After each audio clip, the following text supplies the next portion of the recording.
તો આજ તો આપણે નવા ડીસા આવ્યા હતા ને આપણે ખરડોનના અનિલભાઈ આપણે રિક્ષા હાકે છે. તો મિત્રો આવી જ રહ્યા છે. આપણે પૂછ્યો કે કેટલો ધંધો કર્યો છે ને અનિલભાઈને પૂછ્યો. આ અનિલભાઈ આવે રહ્યા છે રિક્ષા લઈને. આપણે પૂછ્યો કેટલો ધંધો કર્યો છે. કેમ છો? બસ પરથી લઈને આવ્યા તો. શું કરો છો? શું કરો છો? એવું એમ? ભાઈ કેટલો ધંધો કર્યો હતા તારમાં? કેટલો કર્યો? 200-300 રૂપિયાનો. 200-300 રૂપિયાનો એમ? વેલા બે આઉટર નો ખાય એટલે 300 રૂપિયા તો એ ભાજીને આયા. એવું એમ?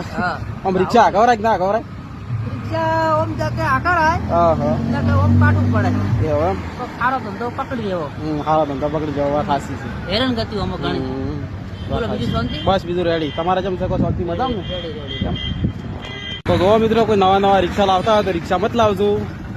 અને રિક્ષામાં કોઈ ધંધા નહીં. તમે જોઈ શકો છો અનિલભાઈની હાલત જોવો તમે. સવાર 500 નો ખર્ચો કરી બેઠા છે. શું કહેવાનું ભાઈ? સાચી વાત છે ને? આ નવા મિત્રો પડે છે ને કે રિક્ષા મત લાવો. શું કેવું? મત લાવજો. અમે તો બેઠો રાસો. હા તમે મત પડજો. હા તમે મત પડજો. 10,000 ભરીને ડાઉન માં રિક્ષા છોડાવીને જેડી હપ્તા ભરો. હા નવી હારી હાડી છે. હા પછી તમે તાર હપ્તા પટી જાય ને ગાડું પટી જાય. પાછળ હમણાં આટલા બેઠા છે. ચમ બેઠા છે.